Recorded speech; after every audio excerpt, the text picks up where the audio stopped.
بناوی خۆی بەخشندەی میهرەبان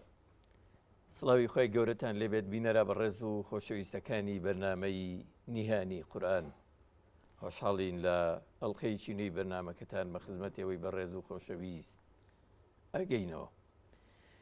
ئازیزان ئەم جارەیان لەسەر تەورەیەکی نوێ هەڵوێستاکەین، ئەویش باس و خواس و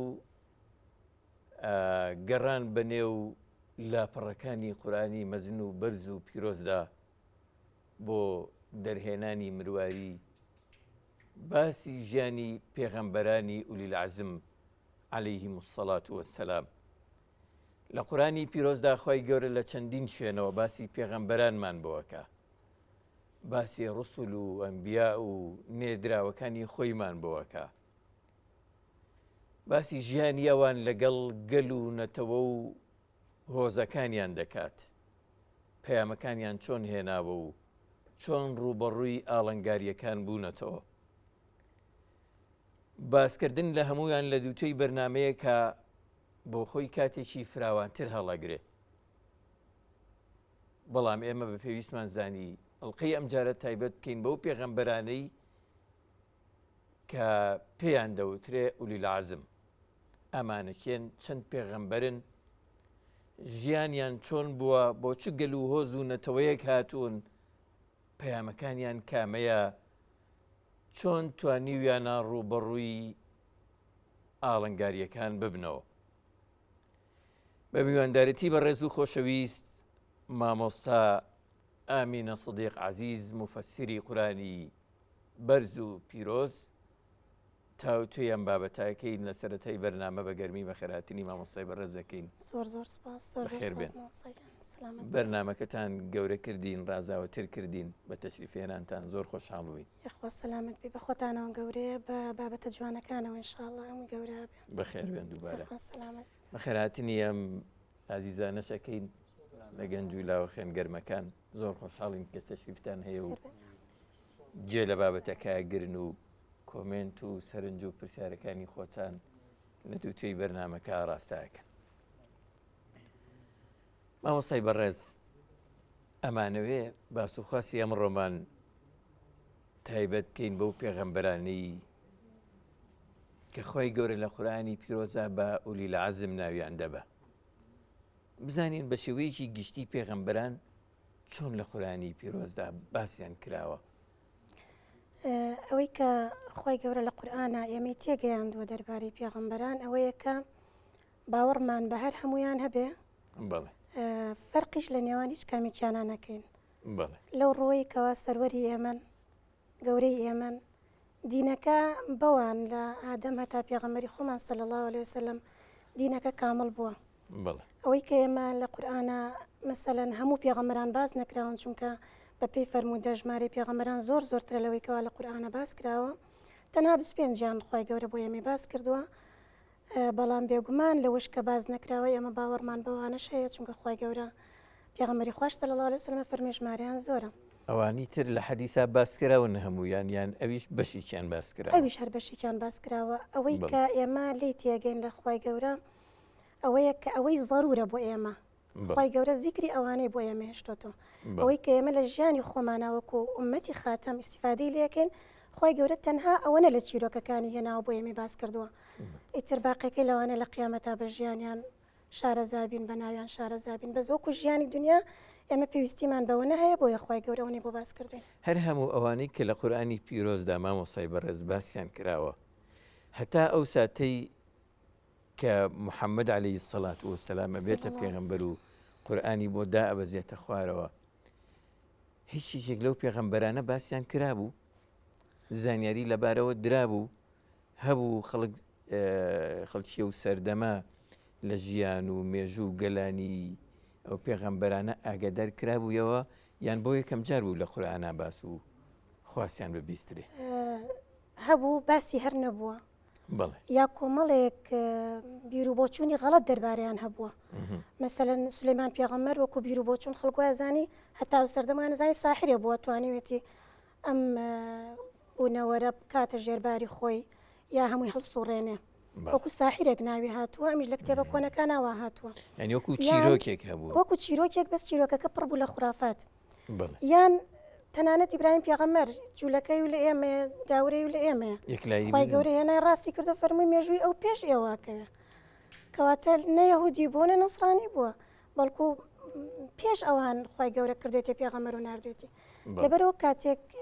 باسی پێغەمبەران هەبووە ئیبراهیم پێغەمبەر باسی هەبووە موسا هەبووە عیسا هەبووە سولەیمان هەبووە داوود هەبووە مانە ناویان هەبووە بەڵام بە کۆمەڵێک بەلا ڕێابردننی خەڵک بە کۆمەڵێک شتی هەڵە دەربارەیان بەڵامی تر کاتێکەوە خی گەورە قورئانی نرد هەمووی ڕاست کردەوە ینی یەکێک لە حکمەتی جێڕانەوەی چیرۆک و بەسراتی پێغەمبەران عەلەیهیمو السەڵات وەسەلام لە قورئاندا ئەوەیە کە ڕاددروستەکەیان لەبارەوە بدە یەکەم ڕاددروستەکە دووهەمیش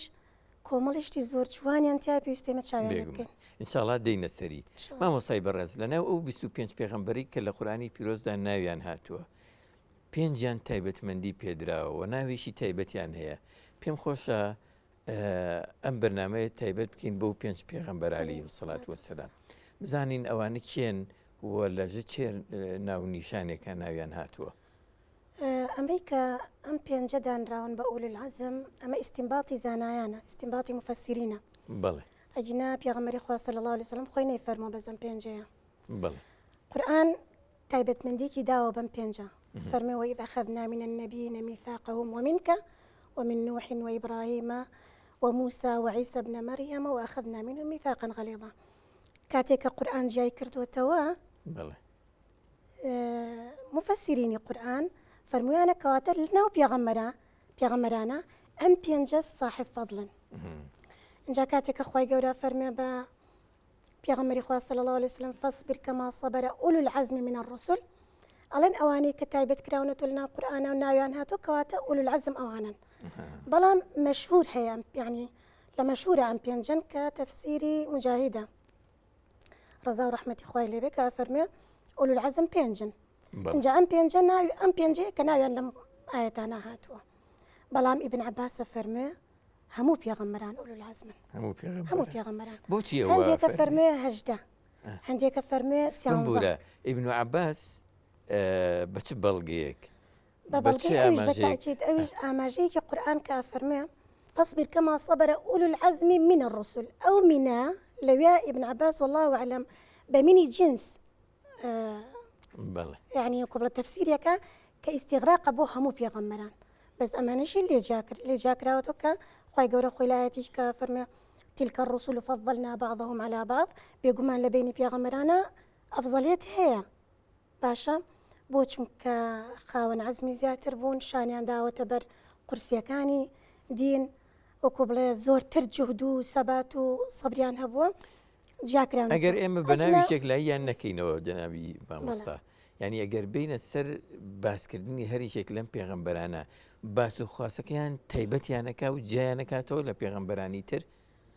یعنی ئەتوانین لەوێەوە ئاماژێک وەربگرین بڵێ ئەمانە تایبەتمەندین و جیاوازیان هەیە و پەیامەکەیان مەسەلەن لەوانەیە شامل و گشتگیرتر بێ و قۆناغێک لە قۆناغەکانی تر جیاکاتەوە بەتاکید ناڵم ئەوەی کە بۆ ئێمە لە زەمەنی ئێمە تا قیامەت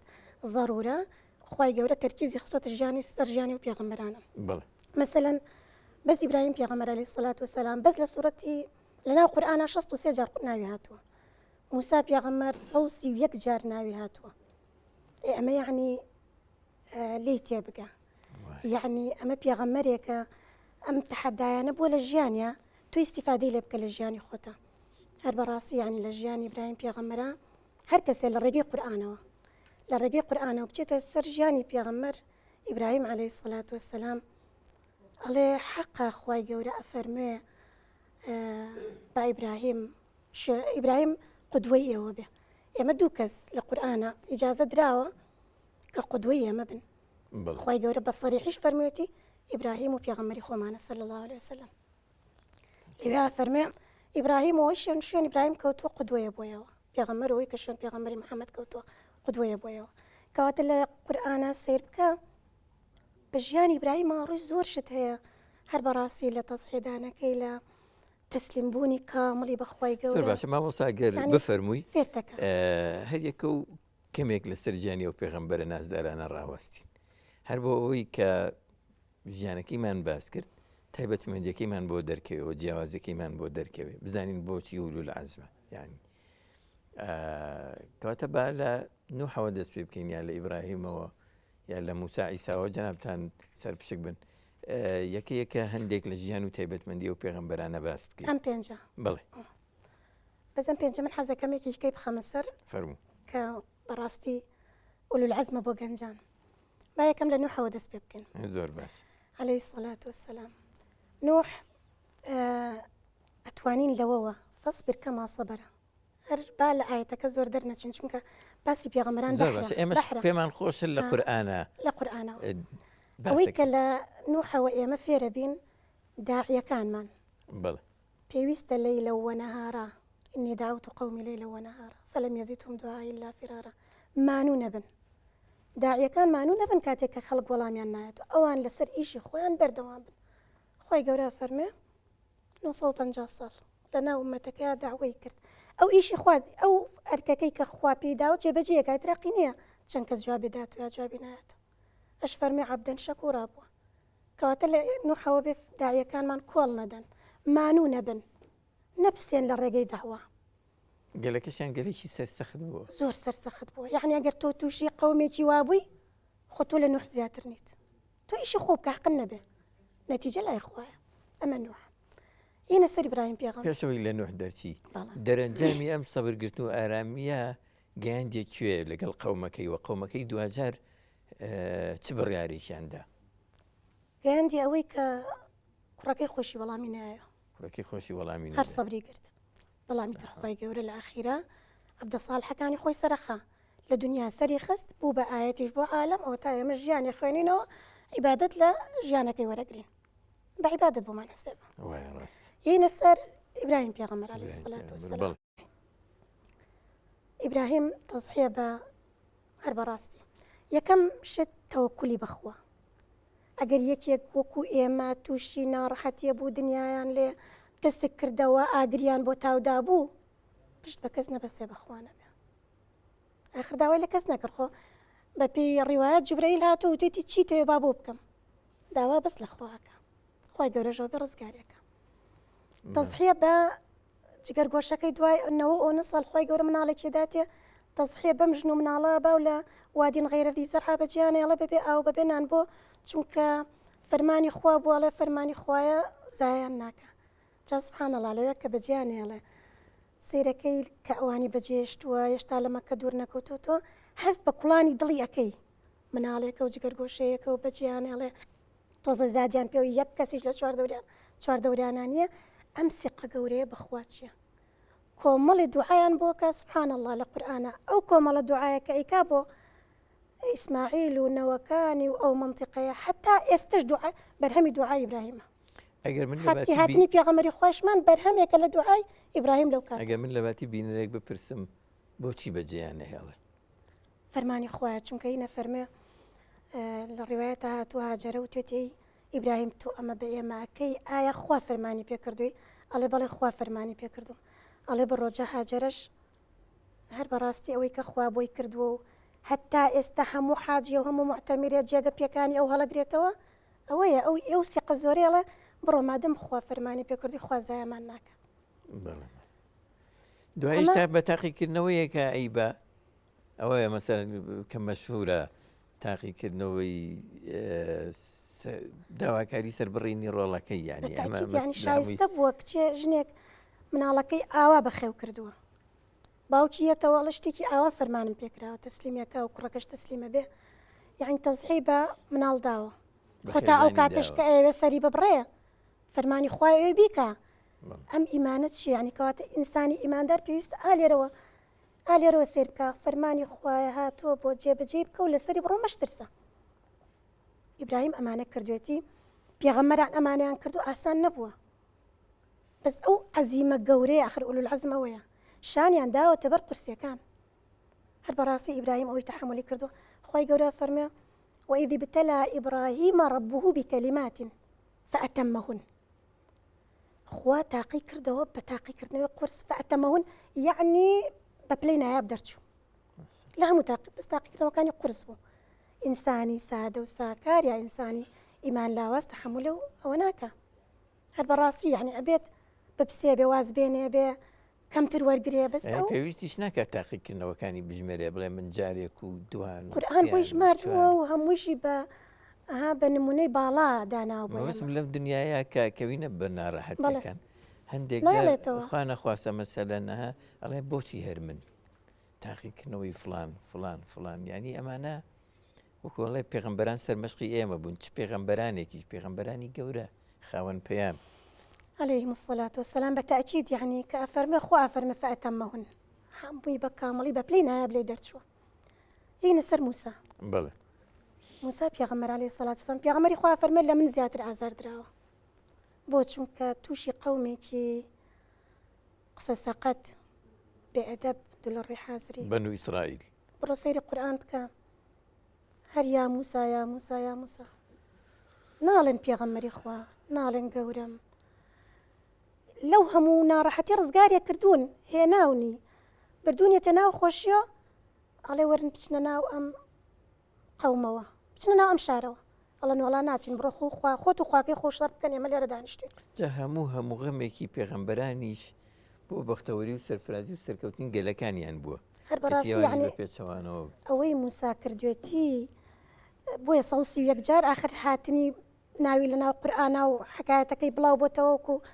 هەر بەڕاستی وەکو مرواری بەناو هەندێک شت لەو بابەتانەی بابەتە جیاوازانەی کە موسا بۆ بەنو ئیسرائیلی کردووە و ئەوان بێوەفاش بوون بەرامبەری مامۆستا گەراماژەی پێ بدەیت قەومێکی کۆی لەبوون ئەو چەوسێنرانەوە وەکو خزمەوکاریشیان لەگەڵا کرا ئەم هێنانی خوای گەورە فەرمێوە جعلەکم ملوکە کردنی بە خاوەنی سەری خۆتان کردنی بە خاوەنی دەوڵەتداری لە ڕێگەی موساوە بوو هێنانی لە دەستی فیرعون ڕزگاری کردن بردنی ئەو هەموو نعمەتی ڕشت بەسەریانە بە چاوی خۆیان نیل شەق ببێ و بێ بە جادەی وش کۆمانی پیا بڕوا و فیرعون غەرقکە ئەبووە ئەمەیان بەس بووایە لەگەڵەوەیشا بێئەدەبیان لەگەڵا کرد عەزیەتیانەدا ناڕەحەتیانە کرد لەو شتانی کە موسا عەلەیهی سەلام داوای لە بەنو ئیسرائیل کرد ئەنجامی بدەن و نەیانە کرد چی بوو زۆر شت وەکو مەسەلەن ئەم کەلیمە بڵێن مەیگۆڕن بڵێن حتە بچنە ناو ئەم مینەوە بڵێن خوایە لە تاوانەکانمان خۆش بە ئەمە لە مەسلحەتی خۆیان هەڵگەر بڵێن خوایە لە تاوانەکانمان خۆش بوو بچنە ناو ئەم شارە کەچی لە جاتی حتەیان و حنتە بۆی هەر بۆی کەلیمەکە بگۆڕن هەر بۆی بەگوێی نەکەن قالوا سەمیعنا وعەسەینا شتەکان گوێ لێ بوو بەڵام بەگوێیان ناکرد بەڵام عەکسیان نەکردەوە بەڵام گاڵتەیان نەکرد یان بە گاڵتە جاڕەیان کرد لەبەرەوە موسا پێغەمبەر عەلەیهی سەڵات وەسەلام پێویستیش بوو بجەنگن لەگەڵ موسایە و پشتگیری بکەن نەیان کرد وتیان بڕۆ خۆت و خۆی خۆی تر ئالەوە هەر بەڕاستی یعنی ئەگەر حەقە بگریت یعنی بۆ پێغەمبەرێ تەمەنێکی سەرف کرد ئاخر موسا پێغەمبەر بۆ گەنجان مەسەلەن ئەوە موسا پێغەمبەر ماڵی فیرعەونی بەجێهێشت لە پێناوی مەبدەئە بەڵێ ئەی ئەو لە ناو تەرەفاژیا کوڕی فیرعەون لە ناز و نیعمەتا بوو هەرچی بیستایە بۆ یەکرا لەو ناز و نیعمەتا لە پێناوی مەبدەئە وەی بەجێهێشت کەواتە بەس بە چی ئەکرێمە بە گەنجێکی خاوەن مەبدەء خاوەن هەدەفەکرێ لە پێناوی هەدەفەکەیە ماڵی فیرعەونی و تەرەفی ئەگەر بەجێی بێڵی دیسان ڕوبەڕۆشی ببیتەوە بیتەوە ئەو فەرمانی خوا هاتەوە ڕوبەڕووی بوویەوە لەبەرەوە لەو پەڕی تەمەنی گەنجێتیشیا بوو ئەمانەی بەجێهێشت لە پێناوی خوا و لە پێناوی ئەو کاری کە بۆیە کرد بەڵام ئەو قەومە زۆر زۆر بێمنەت بوون بێئەدەب بوون لەگەڵیان مامۆستا هەندێک جاریش ئەوە بوو ینی ئەوانشی کە باوەڕ یان دەهێنا دامەزراو نەبوون لەسەر باوەڕەکە مەسەلەن نەها پەشیمانە بوونەوە ئەو کاتێک کە موسا چیەوێ و کێوی تۆڕ و بەجێیان یعنی هەر بەڕاستی چیرۆکیەوە چۆن لێرە ڕزگاریان بووە کەچی ئەدەن بەلای قەومێکە خەریکی پەرستنی بتێکی دیارن یا موسا اجعل لنا إلها كما لهم آلهة تۆش ناکرێم خوایە کە ئێمە نایبینین بیپەرسین خوایەکمان بۆ دابنێ لەسەر زەویەوە کوایە بەدەست موسا بێ یعنی ئەمە عەقڵێتەکەیانە ئەم شتە گەورانە مەسەلەن ڕزگار بوونیان لە قمەل و ضەفادع و بینینی ئەم نیشانە گەورانە بە موسا و ئیمانەکەی دانەمەزراندن بە چاوی خۆیان خوای گەورە تووری بەسەرەوە بەرز کردوونەتەوە طور كێوی طور هێناوێتە سەر ڕاستەریان میساق بدە پەیمان بدەن ئەم جارە بەڕاستان بێ پەیمانەکەیان شکا معجزەی گەورەشی پیشان بیناو بینیویانە بە چاوی خۆیان ئەو معجزانەی کە لەسەر دەستی موسا پێغەمبەر بینیویانە مامۆستا چی بوون ینی مثلا هەر باوەڕێژیان ناکرد دەستی پیرۆزی موسا تخرج بيضاء من غير سوء باشا فريداني عصاك كأبو بهجديها بس معجزة بو تلقف ما يأفكون كار براستي بطالي كردوا أو سحري أوان كينا أبو يعني شن صالة هاي صالبو ساحرة كان تشاو بس يعني لخلق كرت أو بشانيان كما تشاو بس ويتشي كنيا أما همو تخيل أبو خلق دروستك ويتشي كنيا أماني همو بوكرن في 9 آيات خواي قورا فرمه آيات يا خواب فرمه آيات هناي وش باوركيان بوك الأخيرة خواي قورا فرمين موسى فرم أي خواي من تنها خوا مبراكم شكبم دواي أوهم رنجة أوهم مندوبونه أوهم رنجة ترخوب خواي قورا فرمي وزن بين يتيهون في الأرض بين سر هاستبريكي زور قايمين زور أما يعني بس جنجي يما كخواي قورا أماني بو باسكا ببزانه دين داري أحسن نية جاي وهي ئێمە خوێندنێکی بەسیتە خوێنین لە ژیانی ڕۆژانەمان ینی جۆرێک لە جۆرەکان قورسی تایانی دنیای یەئس و ناومێدی و بێتاقەتی ڕۆمانتیەکە و وەنیە وازانین هەموو نەهامەتێک بەسەر ئێمە ڕژە تو سەری ئەو سەبر و ئارامگری کە پێغەمبەری کوێک و موسا عەلەیهی سەلامەی بوو بەدەست بەنو ئیسرائیلەوە بینە سەر دوای موسا عیسا بەڵێ ئەمەی کە باسمان کرد لە ژیانی موسا ئەم خەڵکە بێئەدەبە بڵێن هیچ بێمنەتەی بێوەفایە خوای گەورە عیسای بۆ ئەمانە نارد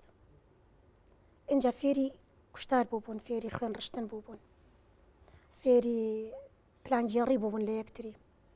خوای گەورە عیسای بۆ ناردن بۆی بیان گەڕێنێتەوە بۆ ئەخلاقی جوان بۆ نەرمی بۆیە بینی دینی عیسایی مەسەلەن ئەوەنە نەرمە هەتا گێڕناڵاگەرێکە لەم لایدا و لاشی بۆ بکەرەوە بۆی ئەو خەڵکە لەو پەڕەوە بیهێنێتەوە تۆزە نزیکیان بخاتەوە لە نەرمی و لە ئەخلاق بۆیە دین یعنی تابعی دینی عیسا عەلەیهی سەڵات وسەلام ئەمەی وەرگرتووە خەڵکەکە لەو پەڕی خوێن ڕێژی و خراپی و بێمنەتی و بێئەدەبی و فێری ئەدەبیان بکە ینی سۆز و میێرەبانی خوا بەڕادەیەکە بەڵێ لەگەڵەوەشی موسایان بۆ نێردرا و شوێنی ناکەون و دوجار مەیوسە بێ و ئیباتەوە دوجار میهرەبانی لەگەڵیان وێنە و عیساشان وەڕەواناکە ئەویشان بەڕەوانە توانی کاریگەریان لەسەردانێ جەنابی مامۆستا بەتاکید لە قورئانە چۆن باسی عیساکە لەگەڵ کۆمەڵێک حەواری لە چواردەوری خۆی وەکو بڵێ پەروەردە کرد اینجا فەرمێ هەیانە خوای گەورە شایەتی ئیمانیان بۆدا هەیانە ئیمانیان پێهێناوە لەسەر ڕێگەکەی بوون بەڵام هیچیانە لەسەر ئەو تەبیعەتە هەرمانەوە محاولەی کوشتنی عیسایان کرد و تەختەیتیان بۆ دانا ئەوە بوو خوای گەورە دەستی دەرکردن ئەگنایان کوشت بینە سەر پێغەمبەری خۆمان صلی الله علیه وسلم کە ئەتوانین کورتەی ژیانی پێغەمبەری خوا ئەوەیە کە بڵێن منافەسەی هەموو پێغەمبەرانی تری کردووە لە چاکە بۆیە لەسەروی پێغەمبەرانەیە مەسەلەن فەرمێ ڕەحمەتی خوا لە موسا بێ لە من زیاتر سەبری کرد ئەمە لە مەوقیفەکە فەرمێ کە ناڕەحەتی و بەرە کابرا ئەعرابی تۆزە بێئەدەبی بەرامبەر کرد فەرمووی موسا لە من زیاتر ناڕەحەت کراوە بە سەبری گرتەوە کەواتە سەبرەگرم کاتێک کە یەتەوە بۆ ناو مەککە و خوای گەورە فەتحی پێداوە و هەمووی لە ژێردەستایەتی و ئەتوانێت بە یەک فەرمان هەموویان تەفروت و نابکە نەفیان بکە بیان کوژە بەسە فەرمێ اذهبوا فأنتم الطلقاء دواشی ناخە ئەمە لێرە منافەسەیەکی کرد یعقوب پێغەمبەر عەلەیهی سەڵات وسەلام یوسف پێغەمبەر عەلەیهی سەڵات وسەلام یعنی لە هەموو هینەکانە لە بینی پێغەمبەرانیشە بێتاکید هەم تەئەسی هەبووە هەم منافەسەی شەریفانەش هەبووە یعنی لە پێناوی خوای گەورە هەست بکەی لەو زیاتر بکەی بتەوێت لەو زیاتر بکەی ئەوان بە قودوەی خۆتە زانی بەس ئەتەوێت لەویش زیاتر بکەی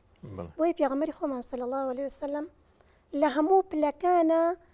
وەکو بڵێ پێشبڕکێیەکی زۆر شەریفانەی لەگەڵ پێغەمبەرانیشا کردووە ئەش فەرمێ مەسەن ئەخی یونس یا ئەخی موسا بە برای خۆی ناویانە با و منافەسەیشی لەگەڵا کردوون بێگومان حەقیشەتی کە خوای گەورە بە خاتەم دایناوە یەک شتی تریش لە قورئانە سبحان الله ئێمە باسی قورئانەکەین چونێتە ناو باخ و باخاتەکەیەوە خوای گەورە باسی شوێنکەوتەی مەسەن هەموو پێغەمبەرانەکە بە بەس ئەو وەصفەی بۆ شوێن کەوتەی پێغەمبەری خوای هێناوە لە هیچ شوێنیشکانیە. محمد رسول الله والذين آمنوا معه إن جاء أشداء على الكفار رحماهم بينهم تراهم ركعا سجدا يبتغون فضلا من الله ورضوانا سيماهم في وجوههم من أثر السجود ذلك مثلهم في التوراة ومثلهم في الإنجيل كزرع أخرج شطأه فآزره فاستغلظ فاستوى على سوقه يعجب الزراع ليغيظ بهم الكفار.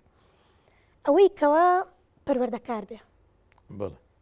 كسيري بيغمري خوا وشنكوتي بيغمري خواكا دسوسانة يعجب الزراع أوي پروردگارا سيري صحاباك أو سيري شنكوتي بيغمري خوا دسوسانة بيالت شون پروردي كردن شون تواني لما وا أم همو صحابك لو بري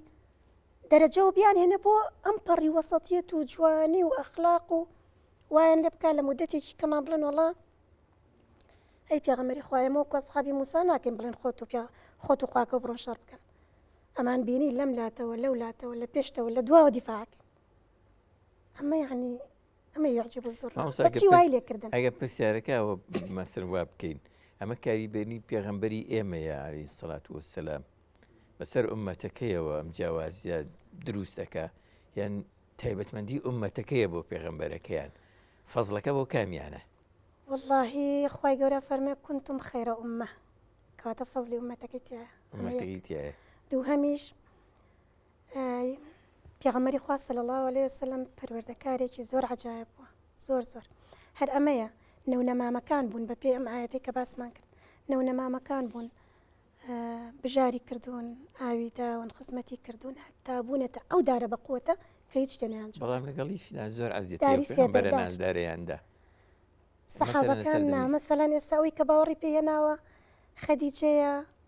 بە ماڵ و گیان فیدای بووە سمێ خوێنیشی مەبەستم قڕەیش و مثلا ئەبوو بەکرا ئاخرەمانی کە ئیمان کە ئیستیجابەیان کرد لە موسا دوای ساڵە لە بەس خۆم و براکەم شکە بم وانە پێغەمبەر ئیبراهیم بەس خۆی و برازاکەی و ژنەکەی لە شار دەرکران بەس ئەم کە دەرچوو کۆمەڵێک دڵ کۆمەڵێک ئەبوو بەکر بەسە بەڕاستی یعنی عمر بەستە بەخوا هەموویان ڕزا و ڕەحمەتی خوای گەورە لە هەموویان ماشەڵڵا ڕزا و ڕەحمەتیان لێ بێ بوونە قەڵایەکی قایم بە دەوری و پێغەمبەرە نازدارەیە مامۆستای بەڕێز ویستت لە قسەکانە بە ئەوم بیر نەچێ پێغەمبەرێک ئیزافە بکەی بە ئولول العەزم بۆچی ئیزافەیەکەی کێ ئیزافەیەکەی وەڵای خۆ هەموو پێغەمبەران ئەتوانین وەکو ئیبن عەباس ئیزافەی کردن هەموویان ئەتوانی ئیزافە بکەین بەس پێغەمبەرێک کە لە قورئان ئاماژەی قورئان سوورەتێکی بەناوەوە کردووە یوسف پێغەمبەر عەلەیهی سەلام گەنجێکە بە تاقی تەنیا بە کۆیلەیی ئەکرێ ئینسان بێماڵ بێ باشە بێ پلە و پایە بێ بێ پشت و پەنا بێ بێ عەشرەت بێ بەڵام خۆی بە تاقی تەنیا بێتە سمبولێک خۆی یوسف پێغەمبەر بە گەنجی و بە مناڵی چۆ ناو میسر بەس بە ئەخلاق بە پاکی بە عەقڵ بە بیرکردنەوە بە دڵسۆزی وای لێ هات عەزیز بە گەورە سەیری بکە باشە پاشای میسر فرعۆنی میسر بە گەورە سەیری بکە بیهێنن خزانەی دەوڵەتی بەنێ بەگوێی بکەن بیکەنە فەرمانڕەوای میسر کەواتە ئەکرێ گەنجێک بە تاقی تەنها بچێتە شوێنێکی هەتا شوێنێکی بە حەزارەتیش نەک شوێنێک کە هیچ نازان و دەستیان بگرێ ئەکرێ بچێتە شوێنێکی زۆر پێشکەوتویشەوە بەڵام بێتە نمونە ئەمە یەک دووهەم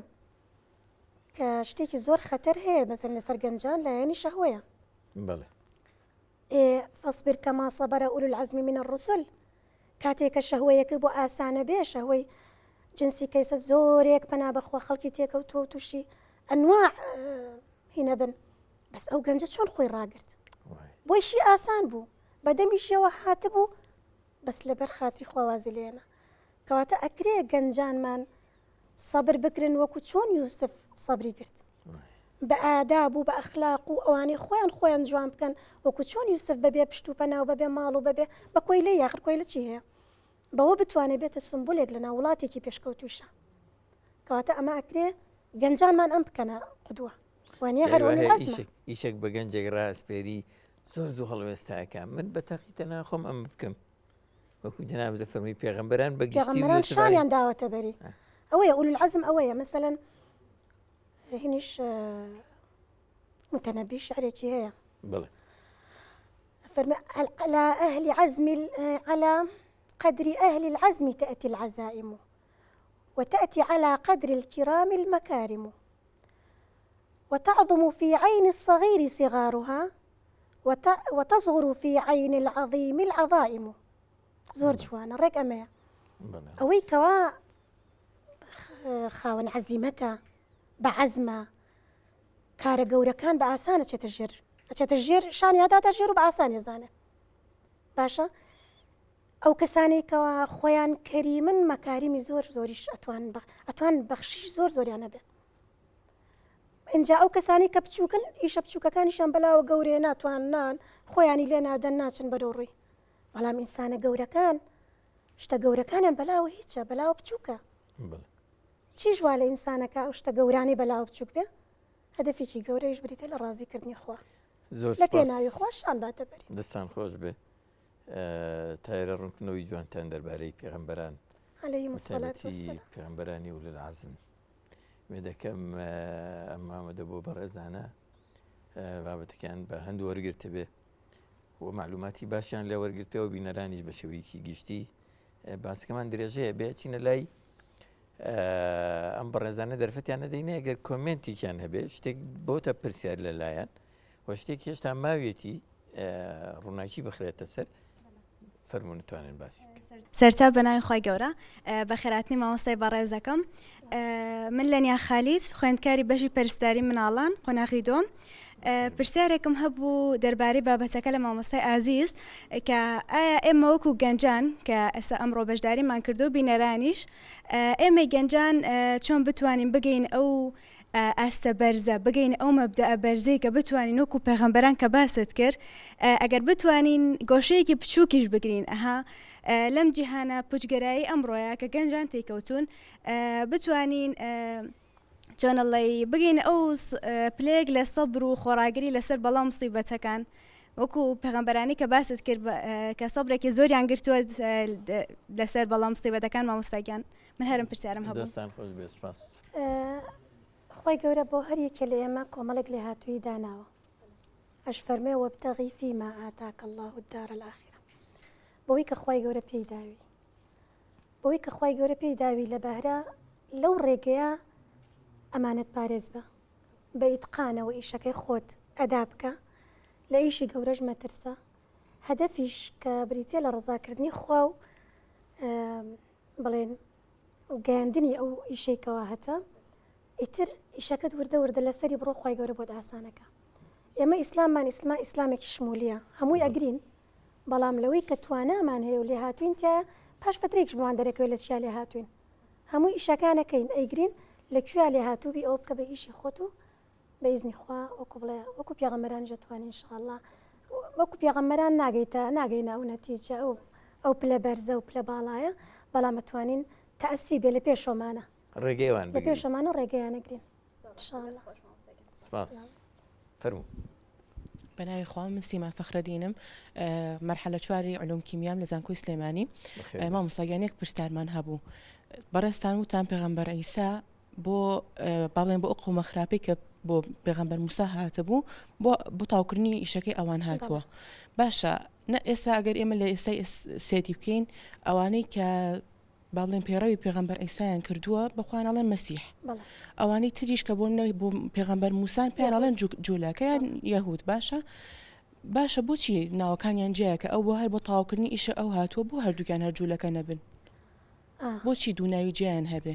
دوو گەلی جیاواز دوو گەلی جیاواز بەڵێ پێغەمبەران لە یعقوب پێغەمبەرەوە عەلەیهی سەڵات وەسەلام لە ئیسحاقەوە تا گاتە پێغەمبەر عیسا لە یەک وەکو بڵێ بنەچە لە یەک بەرەباب هاتوونەتە خوارەوە باشە ئەمانە هەمویان بە دوای یەکە هاتوون خی گەورە بۆ ڕاستکردنەوەی یعنی بۆ هێنانەوەی ئەوانەی کە لە دینی موسا پێغەمبەر عەلەیهی سەڵات وەسەلام دەرچوون عیسا ئەنێرە باشە هەر لە یەک بەرەبابن بۆ تەواوکاری و بۆ ئەوە ئەینێرە ئەی ناوەکو دین ئێمە دینمان یەک دینە كاتك أخوي جورا فرمي اليوم أكملت لكم دينكم وأتممت عليكم نعمتي ورضيت لكم الإسلام دينا دين بديني بيغمران هتا أجات ديني يما إنجا ديني كاملة بيغمري خواش خويا فرمي بناي دين توابو بول شين لبنايك نبي شين يا بلين خشتك ياشتك أو أخوي جورا مني نارد أوي بيطواو كرت يعني إنجا ديني بويا بيغمراني تريج القرآن باس كراون دينا بويا مكاتك شوين أنا كويدا شوين بيان هلا جرين دينا كيك دينا باشا هموش يار إسلاما بمعنى تسليم بون بخواي جورا بلام كاتك خويان دينا كيان جيا كردوا أما خويان يناويانا إن جا كاتك خواي جورا شفرمي يهود ونصارى وناويانا بو اعتبارك خويان ناوي خويان الناو نك بو اعتبارك خواي جورا ناويانا يعني هندي كان شون خوان بيوس كده بشون كوتي بيغمبري كانوا سر خوش بك فرمو جنابتان اگر پرسیارێکتان سەرەتا بەنای خۆی گەورە و میهرەبان زۆر سپاس مامۆستاگیان قسەکان هەمووی جێی ڕێز و جێی تەقدیر بوو منیش هەدیەوەلیدم قۆناغی دووی بەشی کۆمپیوتەرم پرسیارێکم هەبوو ئێمە زۆر جار ڕوبەڕووی ئەو پرسیارە ئەبینەوە لەلایەن ئەو کەسانی کە زۆر شارەزاییان نییە لە دین یان ئەوانەی کە پێیان ئەوترێ کەسە مولحیدەکان پێمان ئەڵێن پێغەمبەران خۆیان لەلایەن خۆی گەورەوە بوونمە ئەگەر کێشەیەکیان بۆ هاتبێتە پێشەوە نەیانزانی بێت چۆن حەلیکان لەلایەن خۆی گەورەوە وەحیان بۆ هێنراوە کە بەم ڕێگایە و بەم شێوەیە تۆ ئەبێ کێشەکانت حەل بکەی بۆ نمونەیەکێک لەوانە باسێک ئەکرێت کە پێغەمبەری خۆمان صلی الله علیه وسلم تووشی ئەو بوو کە جادووی لێکراوە و نەشی زانیوە چییە و ئەمە چووکەشتیوا لەو سەردەمەیەوە بزانم یاکەم بۆ یا پێغەمبەری خۆمان حەزی نەکردو بۆ ڕێگایانە حەلی بکات لەلایەن جوبرەئیلەوە خۆی گەورە پەیامی بۆ ناردووە کە تۆ تووشی ئەمە بوویت و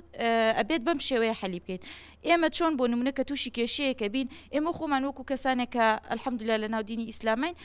هەندێک لە ڕێگاکانی قورئان بەکارێنین بۆ حەلکردنی کێشەکانمان بەڵام ئەوان ئەڵێن ئێمە چۆن بتوانین ئەو کێشانەمان حەلکەین کاتێک کە لەلایەن خۆی گەورە و وەحیمان بۆ نایەت چۆن ڕوبەڕووی ئاڵنگاریەکانی سەردەم ببینەوە بتوانین هونەرێک بەکاربێنین لە قورئانەوە یەک کێشە نییە یەک بابەت نییە نەگەڕ یعنی بگەڕێیتەوە بە قورئان و حەلەکەیتیانە بێ یەک شت یعنی من بە ژیانی خۆم ترۆ تەمەنێکم کردووە یعنی شتێک نییە بگەڕیتەوە سەر قورئان و ئیلا حەلەکە و دۆزیوەتەوە بەڵام جگە لەو ژیانی پێغەمبەری خوا صلی الله علیه وسلم فەرموو لەوانەیە ئەمانە ڕوون نەبن ینی ئەم دۆزینەوەی ئەم چارەسەرە ئاسان نەبێت بێگومانە ڕێگەیەکمان هەبێ بۆ ئاسانکردنی هەڵەنجانی ئەم وەڵامانە لە قورئانە چییە؟ وەڵی گەڕان بە دوای تەفسیری تابعی فەرمودەکانی پێغەمبەری خوا صلی الله علیه وسلم ئەتوانی ئیستیشارە بکەی بە کەسانی لێهاتوو جاری وایە کەسەکە خوێنەواریش نییە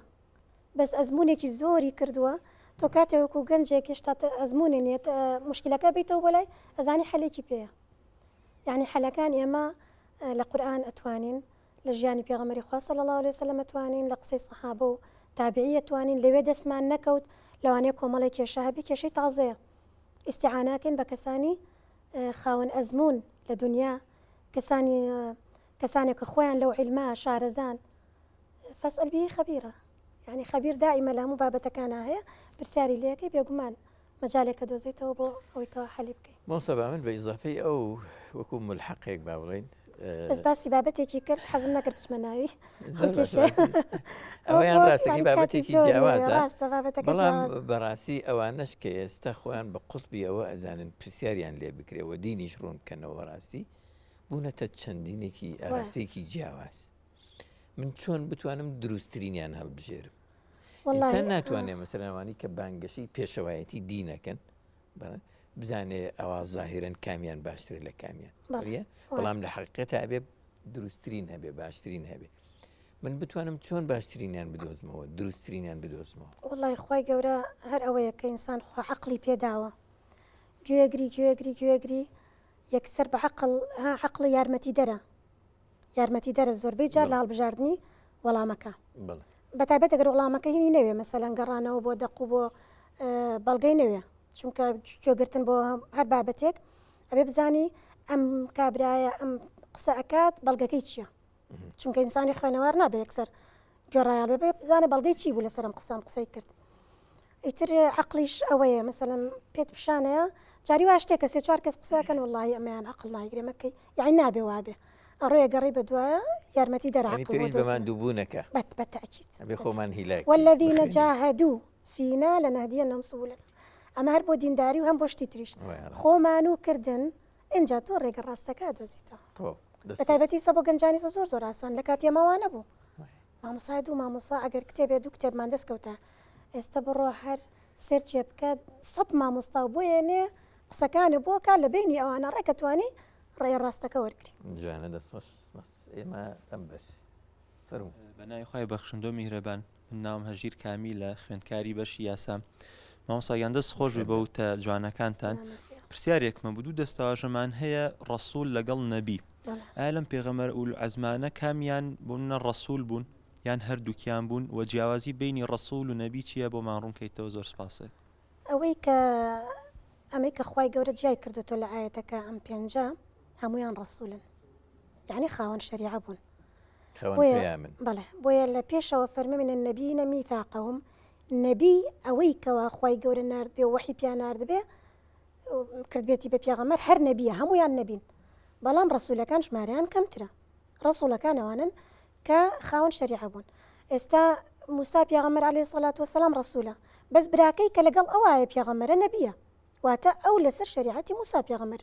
ئیشی کرد ینی ئەوانەی کە شریعەیان بۆ نەهاتووە بە تایبەت ئەبێ شریعەتی پێشخۆیان یا شریعەتی پێشخۆیانە شریعەتی پەناخۆیان مەسەلەن هەر لە کاتی موسا مەسەلەن ئەو نەبی ئەویش نەبی بووە لەسەر ئیشی ئەو ئیشی کردووە مەسەلەن بەس لە کاتی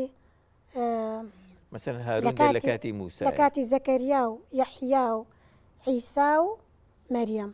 هەر چواریان پێغەمبەر بوون و لە یەکسەر دەمیشا بوون باشە زەکەریا هەبووە بەڵام مەریەم بەجیا شریعەتی بۆ هاتووە بەجیا فەرمانی بۆ هاتووە یعنی هەبووە ئاوا لە یەک کاتی شابوون یەکیان نەبی بۆ یەکیان ڕەسوول بۆ هەردووکیان ڕەسوول بوون یعنی ئولول عەزمەکان هەمووی ڕەسوول بوون ئولول عەزمەکان هەمووی ئەوەی کە جیا کراوەتەوە بە پێی ئەو ڕیواتە مەشهورەکە مەشهورە ئەو پێنجەن ئەو پێنجە هەمویان ڕەسوول بوون بەڵێ زۆر سپاس خێراتنی مامۆستای بەڕێزەکەی سپاس بۆ کەناڵی پایان بۆ ڕێخستنی ئەم دەرفەتە پرسیارەکەم لەسەرەوە بوو کۆزانین بە نزیکەی تەنها 25 پەیامبەر لەناو قورئانی پیرۆزان ناویان هاتووە بەڵام لە ئولول عەزما تەنها 5 پەیامبەرە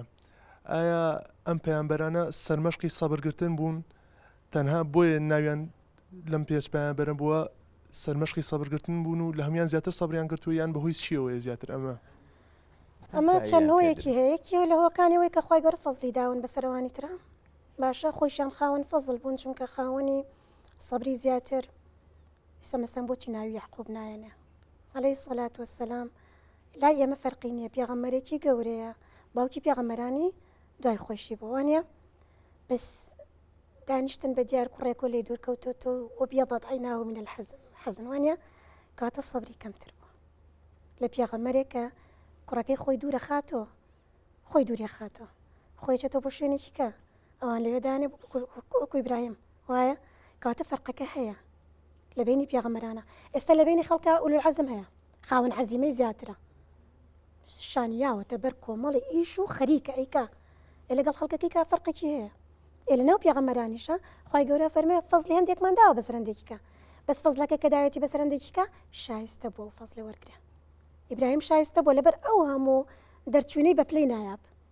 باشە بەس یعقوب ناو نابێت ناو ئولول فەزلە بۆ چونکە پێغەمبەر بووە معسووم بووە بەڵام ئەو حاڵەتیشی هەبووە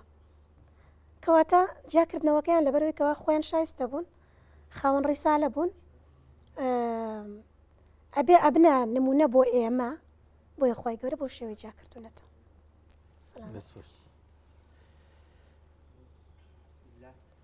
محمد كامل خوێندکاری بەشی یاسا بەخێر بن کاک محەممەد سەلامی مامۆسایجان مامۆسا ئەکرێ بڵین هەر ئەو 25 پێغەمبەری لە قورئانی پیرۆز هاتووە هەمویان ئولول عەزمن یا ئەکرێ بڵین هەر پێغەمبەرێک کە خاوەنی شەریعەت بە ئولول عەزمە یان ئەو پێنجە یەکلایی بووەتەوە دیاری کراوە بە تەواتی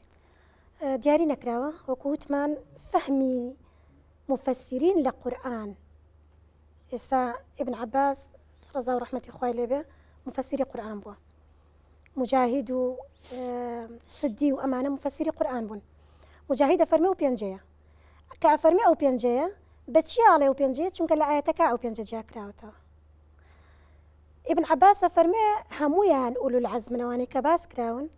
ئەو بەچی لی تێگەشتووە بەوەی کە فەرمێ فەصبر کەما صبر أولو العزم من الرسل ئەو مینە بە منی جنس ناوەباڵە کە فەرمێ من الرسل عین لە هەموو پێغەمبەران چۆن سەبریان گرتو تۆش ئاوا سەبر بگرێت ئەوان قودوەی تۆن ئەی محەممەد سێری ئەوان بکە جا پێغەمبەری خوا صلی الله علیه و سلم لە منافسا بوو بێگومان لەوان زیاتریش سەبریە گرت لەبەرەوە ئێمە ناتوانین بزەبت بڵین ئەوانەیە بەس مەشهور وا هاتووە زۆربەی خەڵکی ڕەیان لەگەڵ ڕەیەکەی مجاهیدا بووە ئەڵەن مادەم خوای گەورە ئەمانە جا کردێتەوە کەواتە مەبەست پێی ئەمانەیە ئیبن عەباسی شەڵە مەبەستی پێی هەموو پێغەمبەرانە ئێمە توانین لە هەموو پێغەمبەران بکەینە قودوەی خۆمان ئەوان ئولو العەزمن بەنسبەت ئێمەوە هەموویان ئولو العەزمن بەنسبەت ئێمەوە باشە بەنسبەت پێغەمبەرانەوە کۆمەڵێکیشان جا کراوەتە کەواتە ناو پێغەمبەرانە پلە پلایە باشە لەوەکو چۆن ناو ئینسانەکانە پلە پلایە کۆمەڵێکە خوای گەورە زیاتر احتیمامی پێکردون یا زیاتر ناوی بردون تەرکیزی خستوونەتە سەر هەر بیفەرموایە فەصبر کەما صبر أولو العزم یا من النبیین ئەوەی کە لە ئاەتەکەی پێشوە ئیتر بەس بوو بەس کۆمەڵێکیان جیاکاتۆ ئەم مفەسرینە فەرمون مادەم خوا جای کردوێتەوە کەواتە ئەوانن کە خوای گەورە فەزلی داون ئەو پێنجەش هاتووە ئیتر هەیە کا بە 6 سولەیمانە خاتە سەری هەیە کا بە 12 هود و هینە خاتە سەری سولەیمان و ئەوانە داودە خاتە سەری هەیە ئەڵێ هەموویەتی وەکو ابن عەباس ئێمە نازانین بەڵام مەشهور وایە ئەو پێنجە ئەتوانین بڵێن ئێمە چڵەپۆپەی قودوەی ئێمە بن باقیەکەش هەموویان لەسەر سەر و لەسەر چاو لا نفەرق بین ئەحەد من ڕسولی فەرق ناکەین لە بین هیچ پێغەمبەرێکە چونکە ئەوانە سەروەری ئێمە و خوای گەورە بەڕێز باسی کردوون و هەمویان پێغەمبەری هەڵبژاردەی خوان خوا هەڵی بژاردن لەبەرەوەی لە سەروی ئینسانێتەوە دەستان خۆش بێ سپاس بۆ بەشداریتان دوو چەمەک کە پێویستکە زۆر تر لە سەری ڕاوەستین و پێغەمبەرانی ئولو العەزمی پێ ئەناسرێتەوە هەم ناوەکەیانە هەم سیفاتەکەیانە بۆ نمونەکە خۆی گەورە وەصفیانەکە لە قورئانابی باجارێ لەسەر عەزمەکە ڕاوەستی بۆ ناوەی کە ناویان لێنراوە عەزم لە قورئانی پیرۆزدا زیاتر مەبەست پێی چییە یەک واتای هەیەیان ئەکرێت دلالەتی جیاوازمان پێ بڵێ هەر مجاهیدا فەرمێ عەزم یعنی أولو الجد والثبات والصبر بەڵێ جدیەت و چوونە ناو کار و دامەزراوی یعنی هەموو بارودۆخەکان نایەنجوڵێن ئەوانە لەسەری شۆقۆیان لەوانەیە لەگەر بارودۆخەکە پلان بگۆڕن پلانە گۆڕن بەڵام کۆڵ نادەن ئەتوانی بڵێ کەلیمەی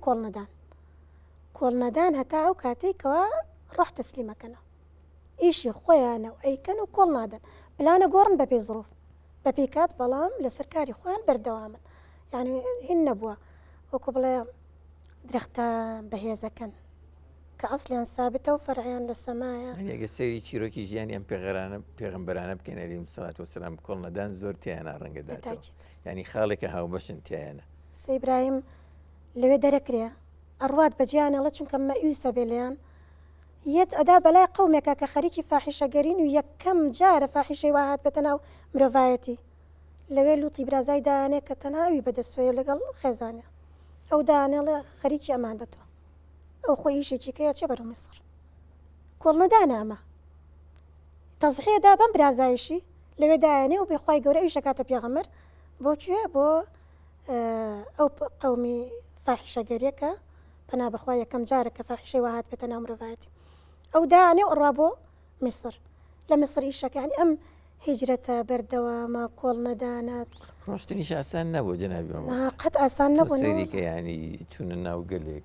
بەو هەموو کەلتور و تەبیعەت و ڕاهاتن و عرفە جیاوازانەوە بەس خۆت بخەرە شوێنیان خۆت بخەرە شوێنە ئەنجازانی ئەوان چەند عەزیم بوون بەتاقی تەنهاش تۆ ئیدعایەکی گەورەش هەڵبگری ئەوەیە کە بڵێ من پەیامی ئاخر ئەمە ئاسان نییە مەسەرەن تۆ ڕوبەڕووی گەلێک ببیتەوە بڵێ من هەڵگری پەیامی خوایی آخر ئەم خەڵکە چۆن بزانێ ئەمە بەرژەوەندی تایبەتی نییە ئەمە ئیدعایەکی ڕوت نییە وەنیە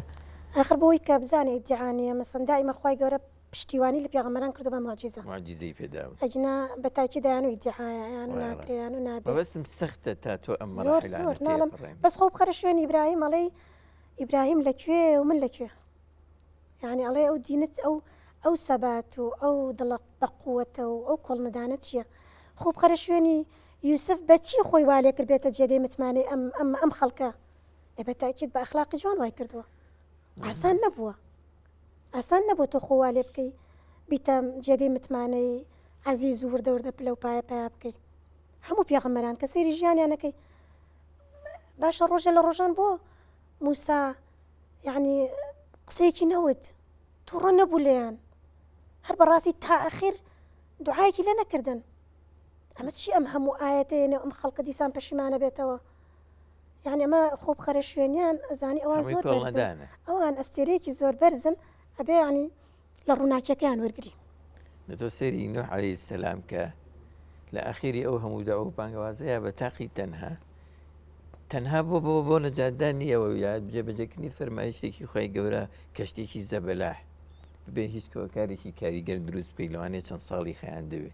ئەمە جوهدێکی گەورەیە بەتاکید جوهدێکی گەورەیە و اینجا ئەمەشی کە کەشتێکەکەی کە دروست کردووە وەصنع الفلك بأعيننا ووحينا کەواتە ئەمە لێرەوە تێگەین دروستکردنی کەشتی و کەشتێوانی و غەواص و ئەمانە کە خەڵک بەهین بۆی ماوەتەوە بەعیلم هەر ئاساری پێغەمبەران بووە یعنی ئاساری پێغەمبەران بووە کە خەڵک بدا لەم محیطاتە بەچی بە کەشتێکی ئاوە کەواتە ئەم عیلمەی کەوا لە ناو خەڵکایە ئەثارێکە لە ئەساری پێغەمبەران